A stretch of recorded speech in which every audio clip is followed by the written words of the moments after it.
Videos. Hey everybody, Adam from Harmony has joined. Thanks, Adam. Thanks for being here early, guys. Of course.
Hi, Scott. How are you?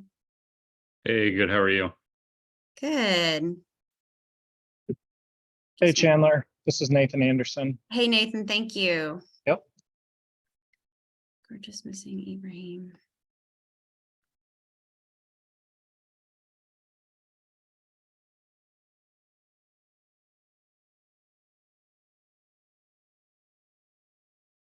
Come on.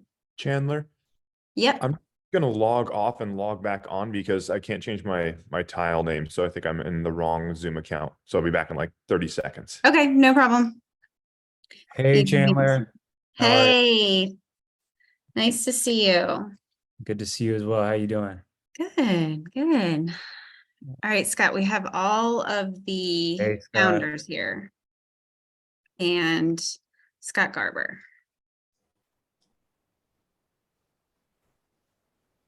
Oh, Phil's here.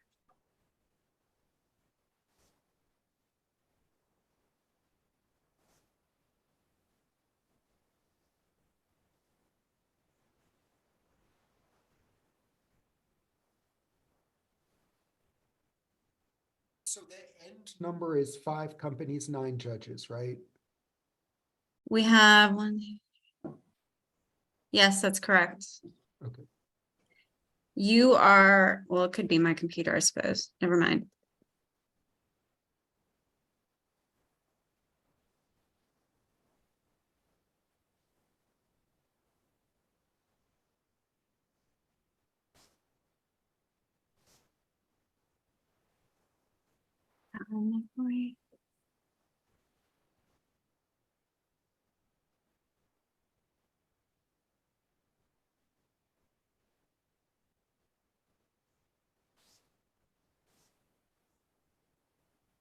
Hi, Chandler. It's John McElwraith. Hi, John. Thanks for coming. And others. Glad to be here.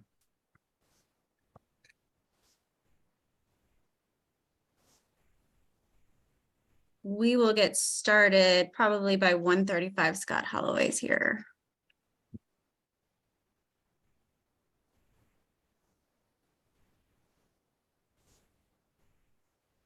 Judges at the moment, but I might be counting wrong.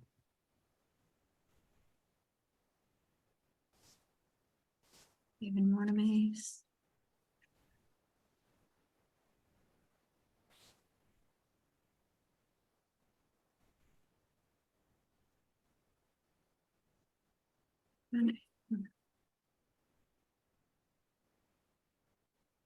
Got John Eng. Yep. So I don't know if we have the slides wrong, but we have David Moon as judging, not David Mortimer. Doesn't matter. I think I'll say David the right Moon's. one.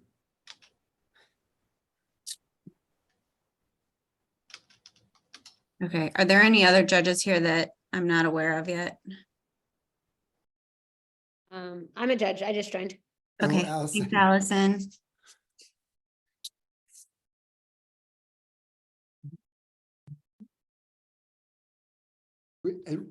We've got both Scotts, so I think it's Justice, Garnett, and if David we're Moon. getting an extra David.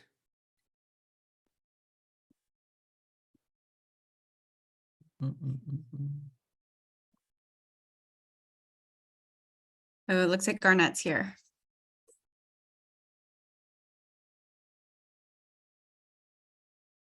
Okay, so We're missing Justice and David Moon. all right. I think we should go ahead and get started here. Okay. So Chandler,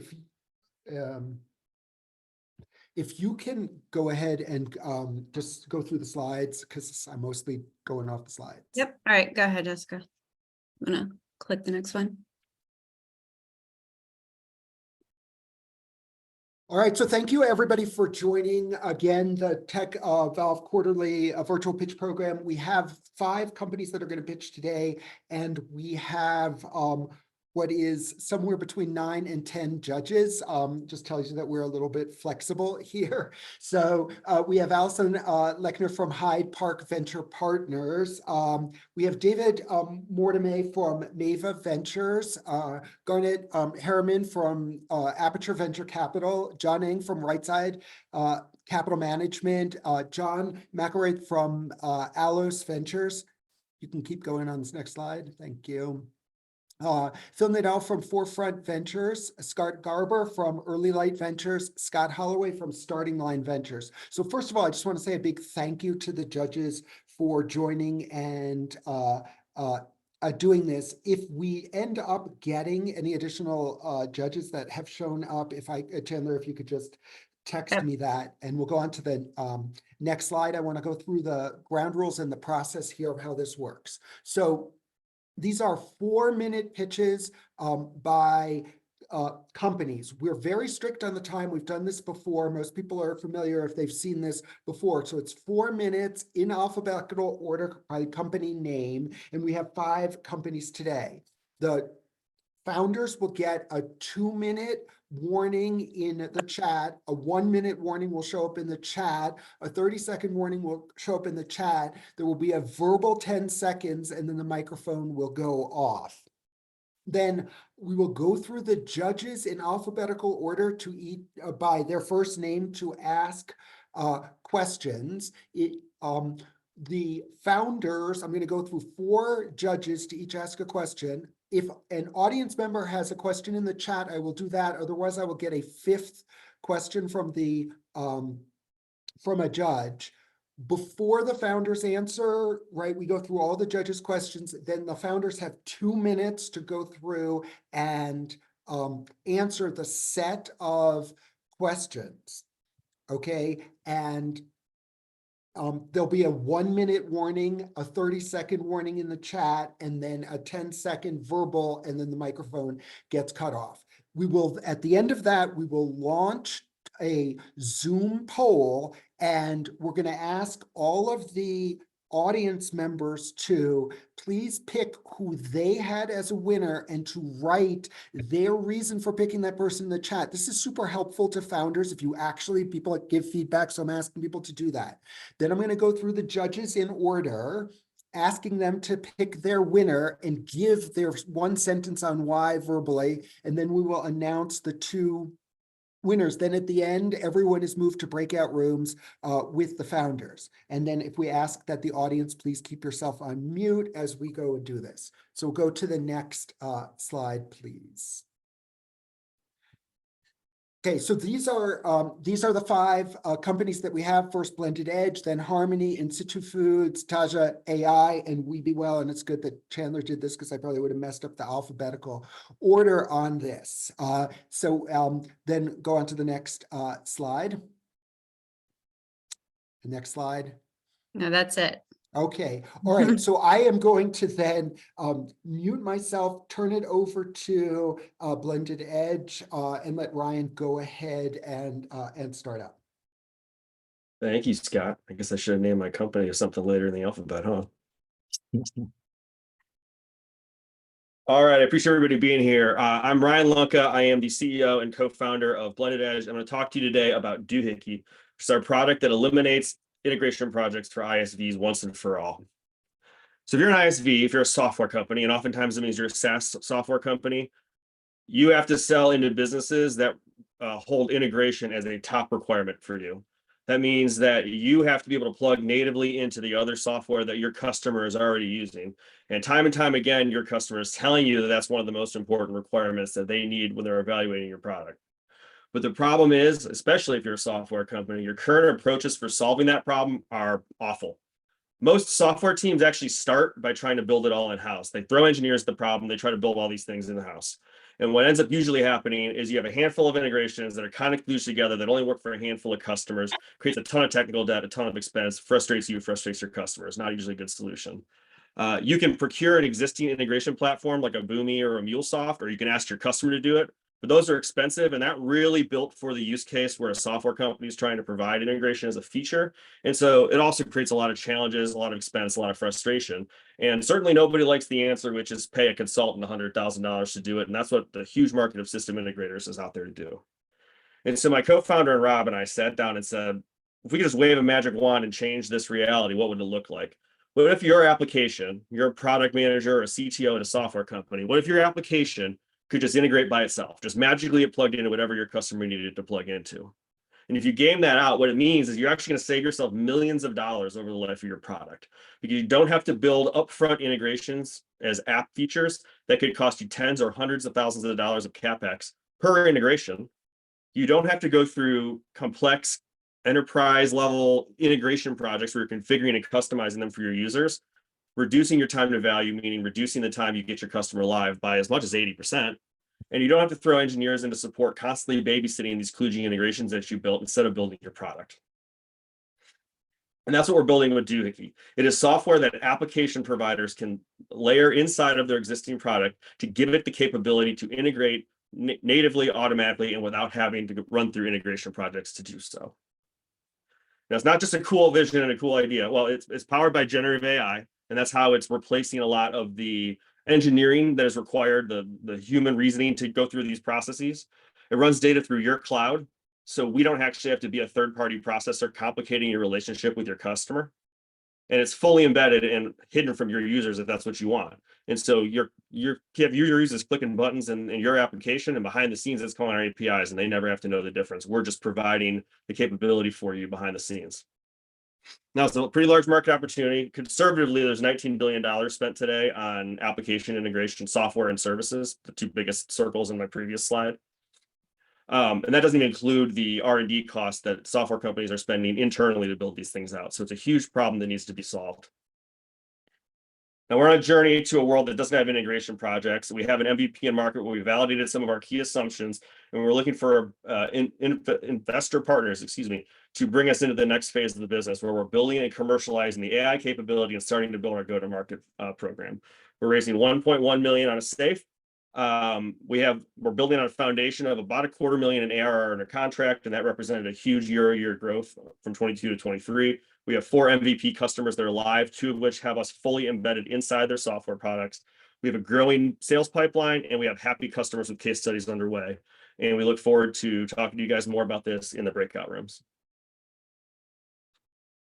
Well, thank you very much. That's good. Great on time and everything. So I'll go to Allison for first question. Yeah, I guess this is a combo question.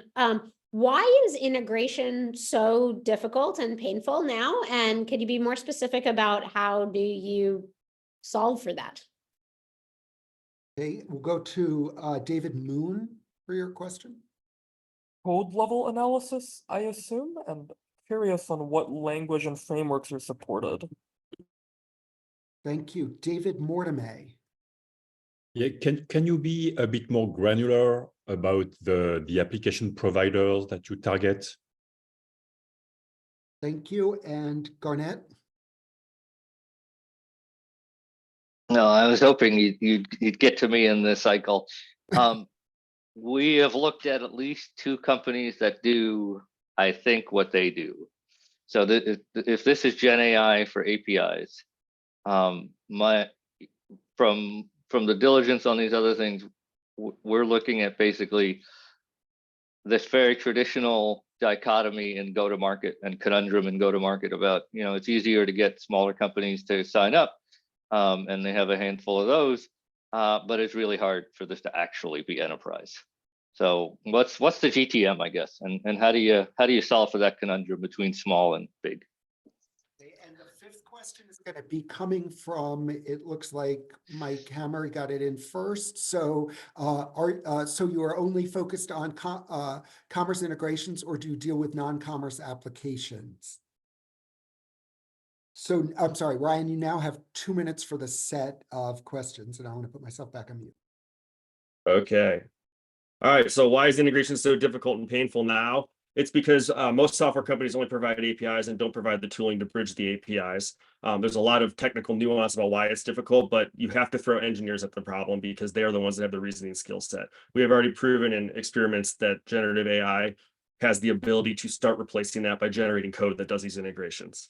Language and frameworks we are supporting. We can do integrations to any kind of REST, GraphQL, file-based, SOAP APIs, all the stuff that you generally see in the wild. Our product is JavaScript based, but we're using the OpenAI platform to generate these integrations in that same JavaScript framework. Granular about the app providers we target. We typically go to market today targeting commerce-based use cases, so retail, e-commerce, supply chain type things. There's nothing in our product though that is specific or unique to those. And over a long period of time, we will broaden out from that. How we overcome getting into the enterprise. We have a strategy where we're going to start targeting emerging ecosystem leaders, which are the folks who need to provide integration app stores that their tech partners all build into. If they use our software to provide it as a toolkit to all their tech partners, not only are they a big customer, but every single one of those tech partners that they just obligated to use our platform becomes a potential customer for us. And if we do that a couple times, especially in adjacent ecosystems or adjacent communities, we become the de facto approach to doing integration within that community and literally the glue that holds all those software products together. And that's how we're going to get over this small to big problem. Commerce only, I'm not entirely sure how you're using the word commerce in the question, but anything that has an API or a reasonable interface is fair game for us. We market toward the commerce folks a little bit more directly, but one of our customers, for example, is an HR tech company. So there's what we can handle. Great. Thank you very much. And now we'll go on to the next company, which is Harmony. Adam? All right. Thanks, everybody. Turn on my screen share here. All right. Thanks, everybody, for taking the time to join and learn about Harmony. At Harmony, we're providing a solution that fundamentally improves the operations of precision metal cutting CNC machine shops by addressing their unique challenges. This dusty industry that makes so much of the products that are in the world today. The challenges these guys are facing is they've got this aging workforce where the average age of a machinist is in their mid-50s today. And there's this insufficient backfill of new trade workers coming in to fill their shoes. On top of that, these guys are working with tight margins, around 8% will be typical, and the cost of mistakes are very high. We just had a customer a few weeks back that had a machine crash, cost $100,000 spindle damage because they loaded the wrong program. The equipment is complex and requires expertise to operate, and there's traditionally been exceptionally bad data due to very minimal time tracking. Makes it really hard to know how to bid a job if you're just putting your finger up in the air and guessing how much time it's going to take to do it. This is where Harmony comes in. Harmony is a device and cloud platform that gives our operators a bit of a co-pilot to help them do their work. And the way we do that is our physical device includes a long-range RFID antenna that detects people, jobs, parts, tools automatically within range of the machine. It uses that information to automate a tremendous number of things, including the time tracking and validating that the right things are being done on the machine. We automate the machine setups and monitor for quality. And then lastly, we provide these safeguards to prevent scrap before it happens. There's a lot of leading indicators we can be catching on to raise a flag before you make an entire run of bad parts. Our business model is entirely subscription-based. So our customers lease our hardware. They would typically put one Harmony device per machine. And for that, they do a subscription at $300 per device per month. Our rollouts currently range from 10 to 100 machines for an idea of scale. The market for the CNC machining business, there are 7 million CNC machines worldwide. There's 20,000 CNC machine shops in the United States. That would be a $33 billion SAM for our solution just in the world of CNC machining. And of that, we expect to achieve 500 million of ARR addressable by Harmony by 2030. Our larger vision is going after the global market of all machines that have some sort of human interaction involved with them, where we can provide similar co-piloting capabilities. Our traction to date is we formed Harmony in 2020. We raised a seed round in 2023. At the time, our ARR was 36K, and we hired a staff of 8. We brought on a salesperson in right at the beginning of Q4 of 2020 of this year, of 2023, I guess. And we are now sitting at 500K ARR. 350K of that came in Q4. We're expecting another 500K of that in the next 30 days or next 90 days. Our founding team comes from deep expertise in this area. I served as a consultant for 25 years in this space, helping these folks optimize their operations through ERP consulting practices. My co-founder runs a private equity fund that owns several CNC machine shops. There are competition out there, but they're largely focused on the monitoring side of things. So we are an entirely new category of product and go down to it. And our vision is that we are going to be universally known as the Nest of industrial IoT when it comes to devices. You think about Nest as a simple device that you can plug in and instantly upgrade your operations, even on old machines or new. So we're shooting for a world where, oh, sorry, that's it. All right, thanks everybody.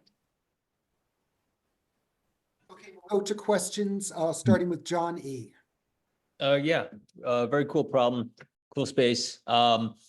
Question I have is that are each of these machines unique and therefore you need to do integration one model at a time, or is it universal? Thank you. Next question, John M. Well, I have a bunch of questions. I guess, yeah, how many customers are in that 500,000 of ARR, and what's the sales cycle been to date? You know, how long is the sales cycle? Thank you. Phil. Yeah, how long does it take to recover your hardware costs when you make a sale? Scott G. I guess go to market wise, how do you envision this scaling? What's the best way to get in front of as many bigger customers as possible? And seeing no questions in the chat, I'll go to Scott Holloway for the 5th. From 2020 to 2023, were you guys just building the hardware? Is that what that gap was between the funding, and were you guys bootstrapped up until your seed round? Adam, you have 2 minutes for the questions.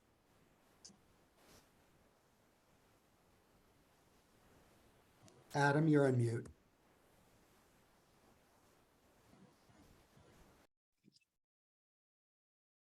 Okay, sorry guys. With regards to machine communications, great question. We've developed Harmony to be a Swiss Army knife of talking to CNC machines.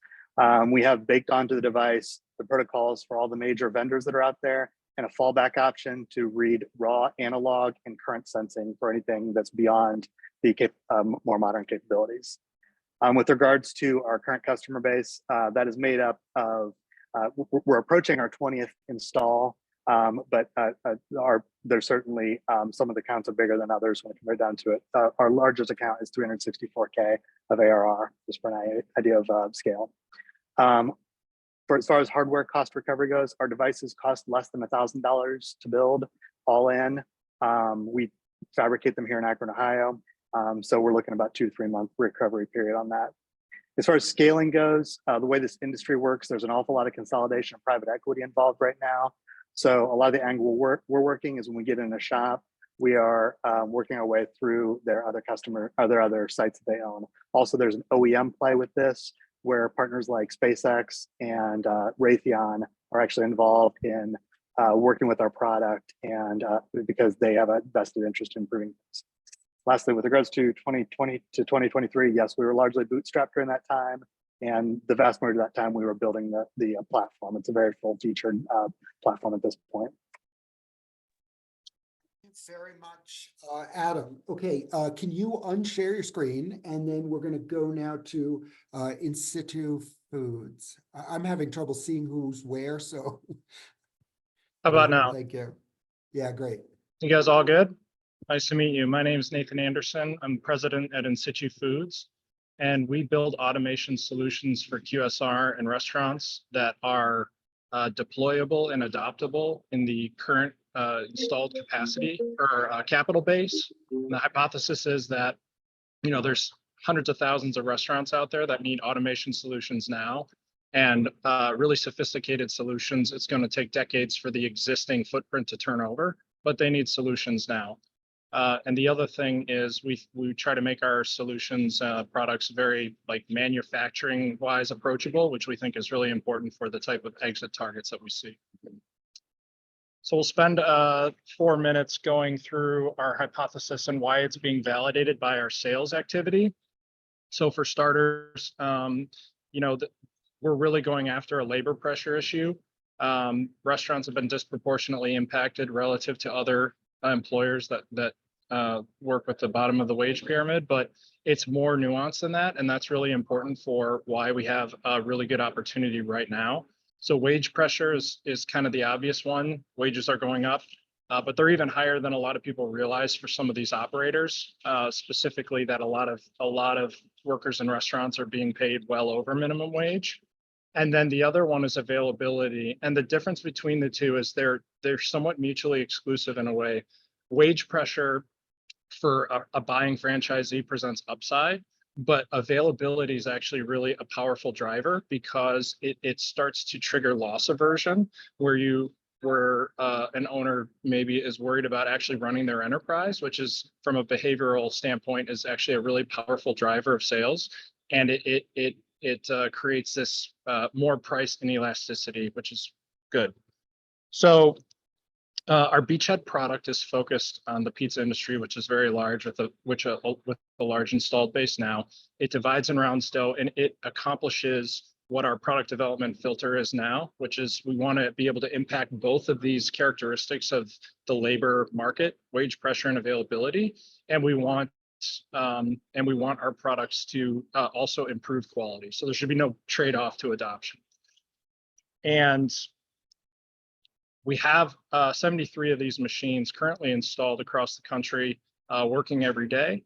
And what I wanted to highlight here is actually how this hypothesis about the labor market is actually being informed by sales activity from our customers. So the obvious one is California. They're going to have $20 an hour minimum wage in April for restaurants, but markets in Las Vegas and especially the Southeast, which is the lowest wage portion in the entire country, South Carolina, the Carolinas, Tennessee, West Virginia, that's actually where we're seeing the highest driver of sales and traction. And that's really an availability issue because the paper ROI that we would all think about is not as strong as it is out west, but we're seeing stronger sales activity.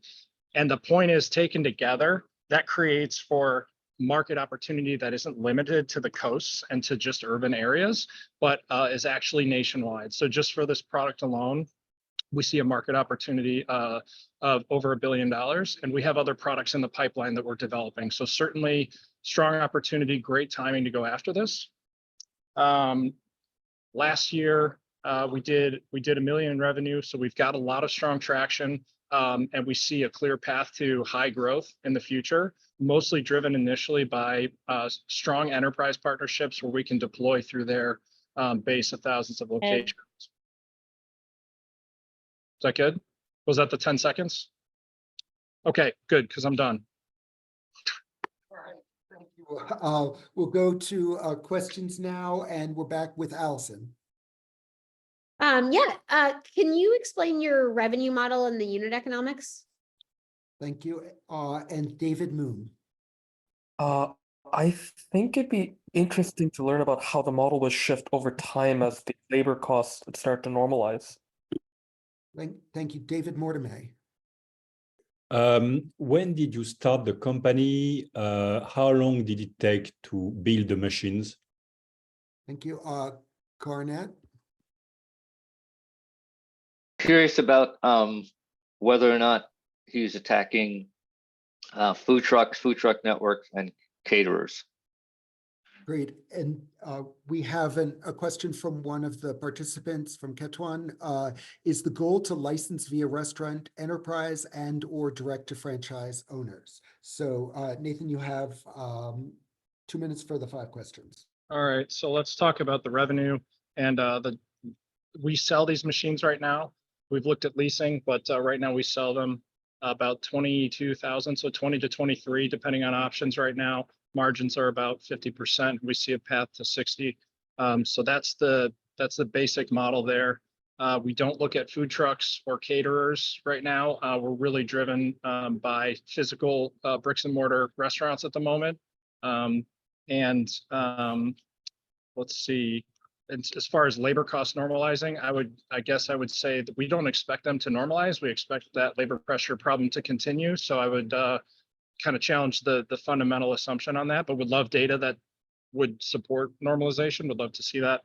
And then in terms of when we started the company, this company is an offshoot of an automation company called Radco Industries. So we spun out the In Situ brand in this product. So product development took probably 3 or 4 years to really get to a point where we wanted to spin it out. So that's how long it took to really build the initial product and some of the products that are coming in behind it. Thank you very much. If you could unshare your screen so we can then go to Ibrahim and Taja. Thanks, guys. Perfect, perfect. Let me just pull this up here.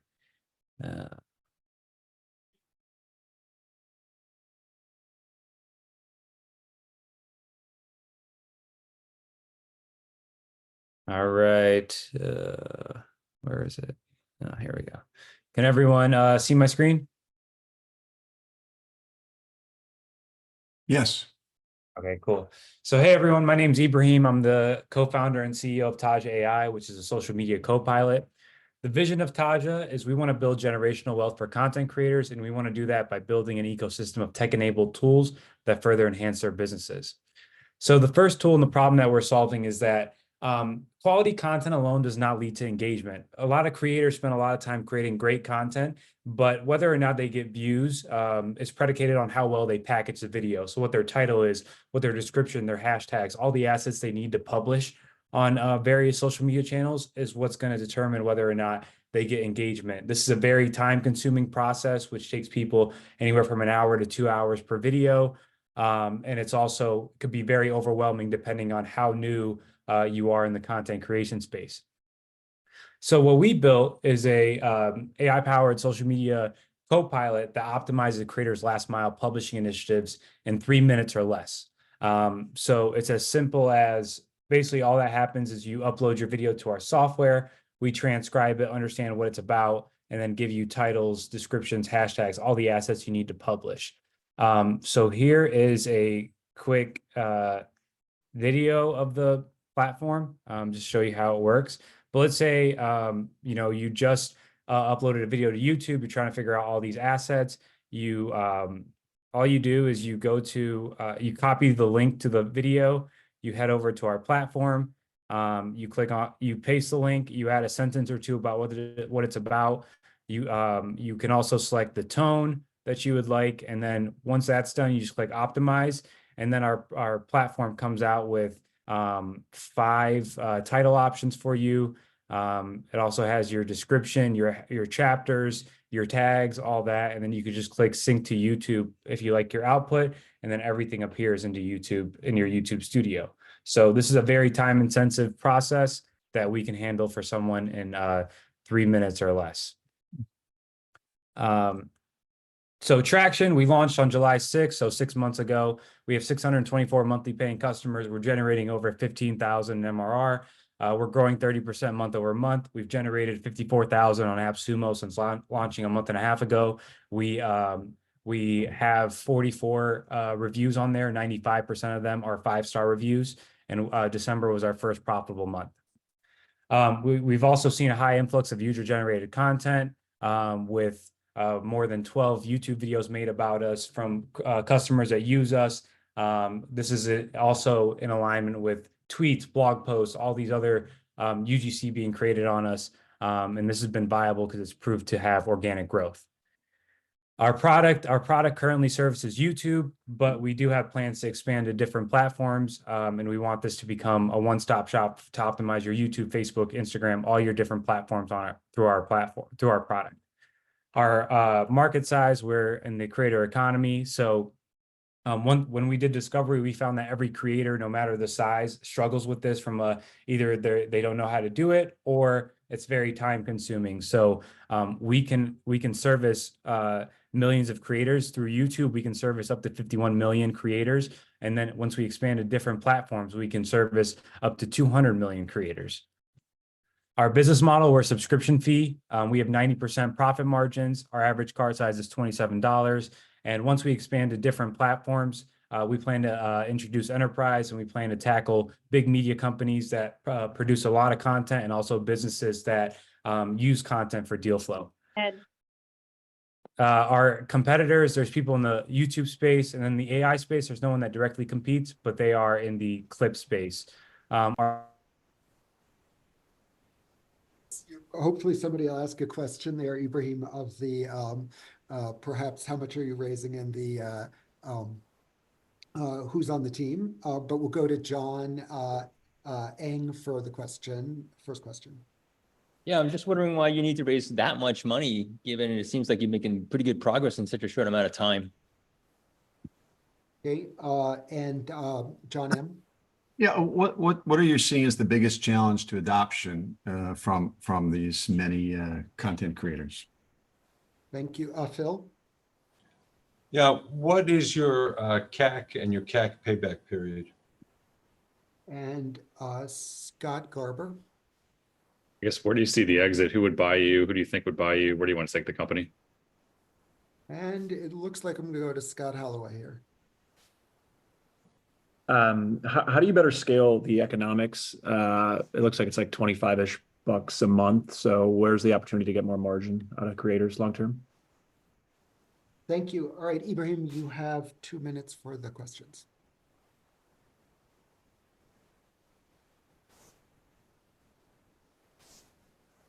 Ibrahim, you're on mute. Sorry about that. So the first question is, why are we raising? So we're raising because we have one engineer on our team, and we need to bring on more engineers to build out the product, especially as we go across multiple platforms. The biggest challenge to adoption, the biggest challenge early on was to find creators that we could partner with to use our product, talk about it, and broadcast it to their audiences. However, there haven't been much challenges to adoption currently. It would just be, people wanting more feature requests to the product. But as it currently sits, people love the product and the output, and they're excited for the new developments we have. Our CAC and payback period, we have about a $60 customer acquisition cost, which is close to a 2.5-month payback period. Where do you see the exit? We see the exit by IPOing. We don't plan to sell. And then how to better scale economics. So as we launch more features, we plan to increase our cart size and increase the current pricing scale. That we plan to actually increase pricing in the next month. So as we launch new features and more features to the product that over deliver on the value, we will increase our pricing. All right, thank you very much, Ibrahim. And now we will go to the last company, WeBeWell. Thank you. Can you see my screen well? Okay. Hello, everyone. My name is Alexander Becraft, and I'm the founder and CEO of WeBeWell. And WeBeWell is a premier student and campus-centered multimodal approach to preventive mental health.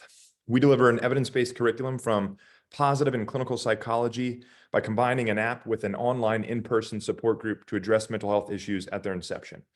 Our curriculum was developed by world-renowned research and clinical psychologists, Drs. Ed and Carol Diener, and members of the WeBeWell team. Dr. Ed Diener is considered the world's most eminent well-being scholar.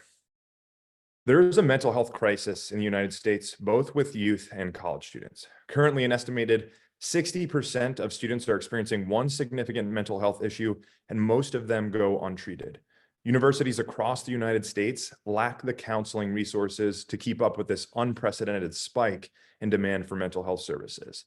These social tolls of poor mental health are heart-wrenching, affecting individuals and families, and the economic costs are dire as well.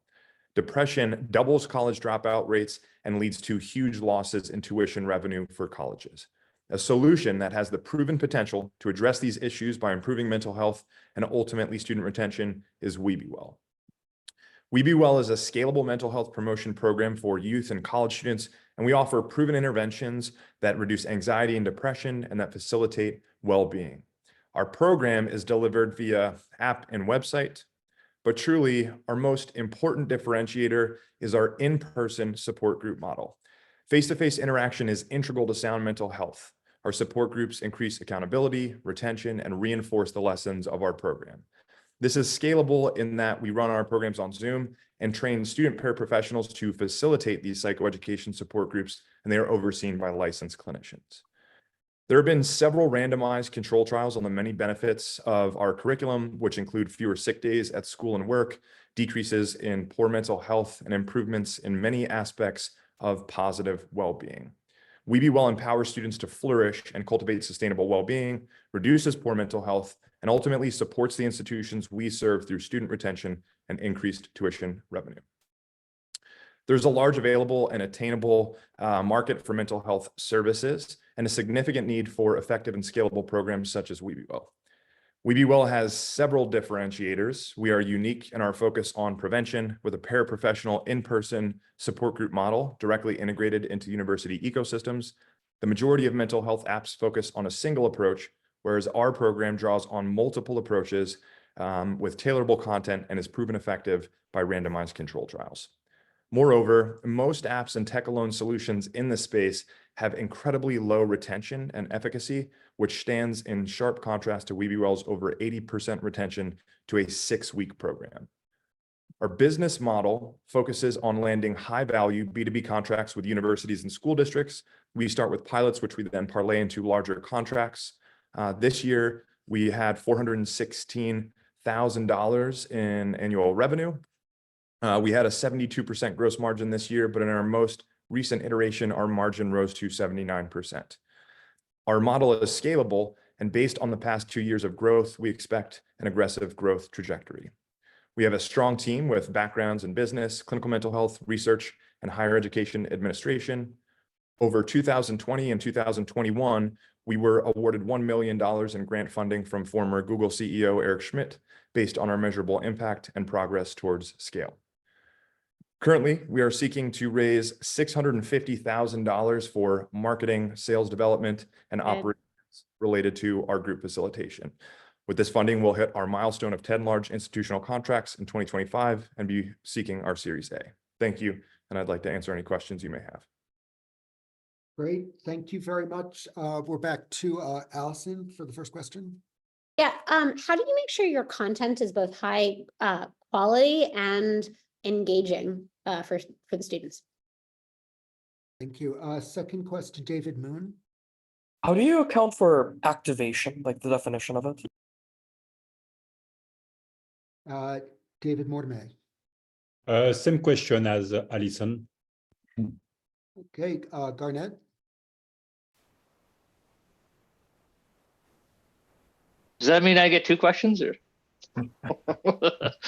All right, so I had a university integration definition, but I think someone has actually asked that in a different way. So I'm beyond concerned about liability, right? So liability in the university setting, you know, risk mitigation, the cost of insurance. How do you get past like the derivative liability of the students or the student like trainees? That's my concern. Okay, John Eng. Yeah, my question basically is the go-to-market side. $200K per university seems not a lot for a university, but just reaching them and actually getting the sale seems to be an enterprise type of sale. Okay, Alexander, you have 2 minutes for these questions. Okay, thank you. First, regarding the quality of the content and keeping it engaging, it is really our support group model, which keeps everyone engaged in the program. I think connecting with fellow students on similar topics as well as the challenges they may face in higher ed is really important. And then we have a really amazing set of skills that we teach that people find beneficial and applicable to everyday life.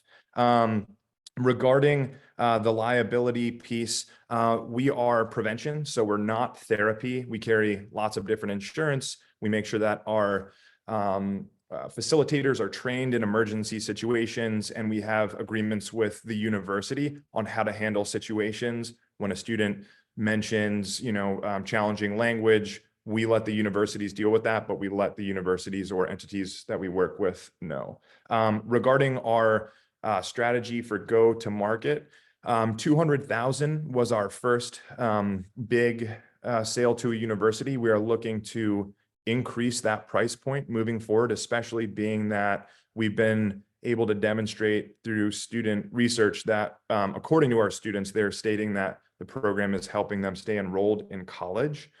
So we feel that we can offer a higher price point moving forward. Regarding David's question on activation, I wasn't quite sure what you meant by that. If you have time to clarify, I'd be happy to answer that. All right, so thank you very much. So here's what we're going to go to next. I'm going to have the Chandler, please launch the poll. If you're in the audience, please pick a company that's your favorite and put that in, and then please type in the chat the reason why you picked that company. That feedback is really important to the founders. While that is happening, I'm going to go to the judges in alphabetical order by their first name and ask them to speak and say which company they picked and give their sentence out loud. And so I will turn now to Allison to go ahead, please. I really need a new first name. My choice is Harmony. I thought you're solving a very specific problem that's large, and you've got great industry experience and traction to get there. Thank you. David Moon, your choice and why?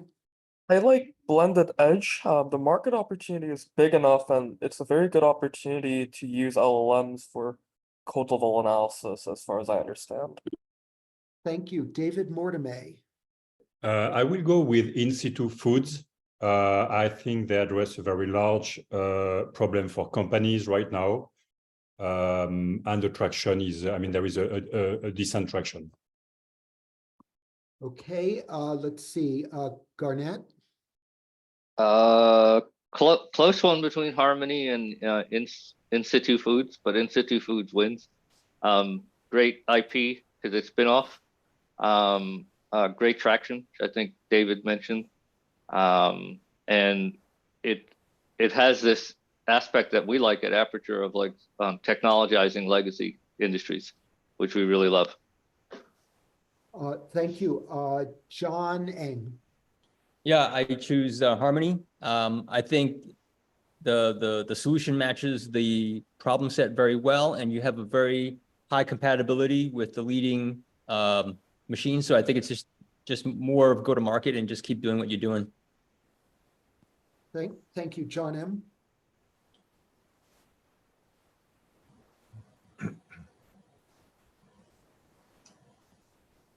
Harmony, ditto to what Allison and John Eng said. It's there's proof of the pain, proof of adoption. The model makes sense. They're on the verge of profitability, and I suspect with some capital they can grow faster. So I like a lot of great companies and a hard decision, but I think Harmony is the one from a risk reward standpoint that I would bet on. Thank you, Phil. Yeah, I think Blended Edge, I think is my number one. I think the pain point that they're solving is really significant for SaaS companies. It's the number one problem that we hear about with scaling SaaS companies. So I think, and they've made some decent progress already. So that's my choice. Thank you, Scotchy.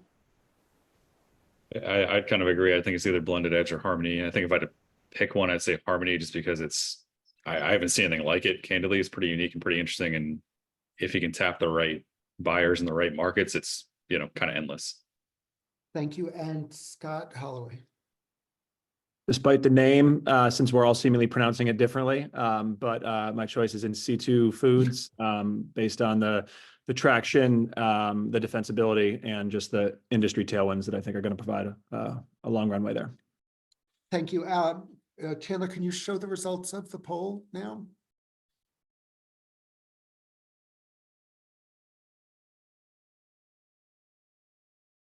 Do you want me to just share my screen?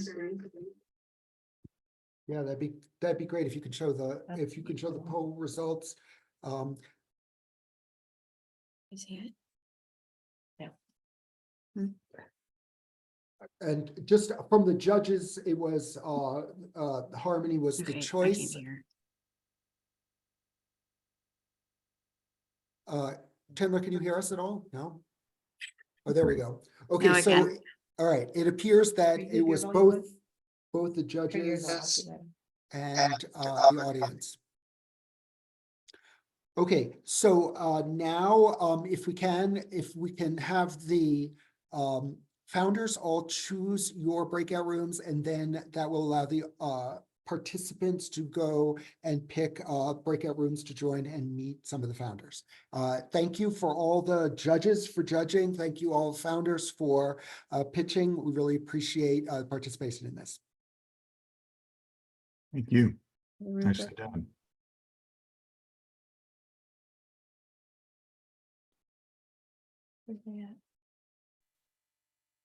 Does it say breakout rooms are open? People are moving, it looks like. I am not seeing that. Oh, there we go. Okay.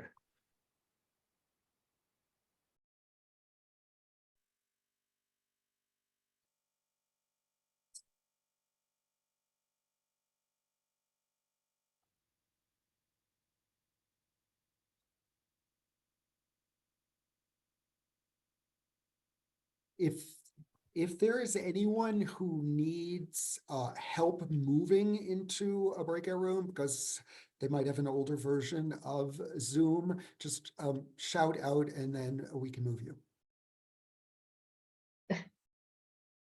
Okay, where would you like to go? And just if you can just announce that and then we'll move you.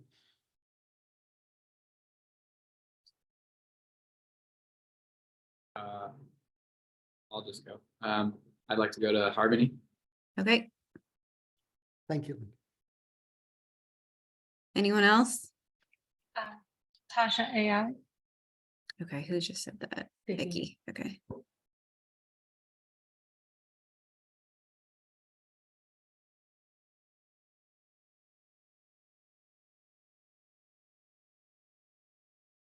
She didn't move.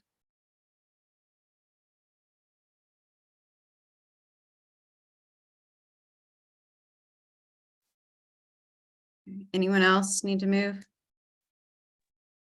Nope. Unfortunately, I have to drop off. I wish I could have attended, but some great presentations. Thanks, everyone. Thanks for coming. Yeah.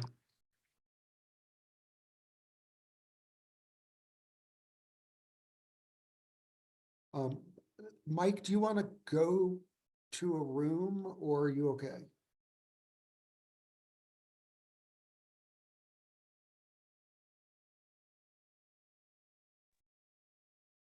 Well, I was going to join Blended Edge, but it's not letting me join.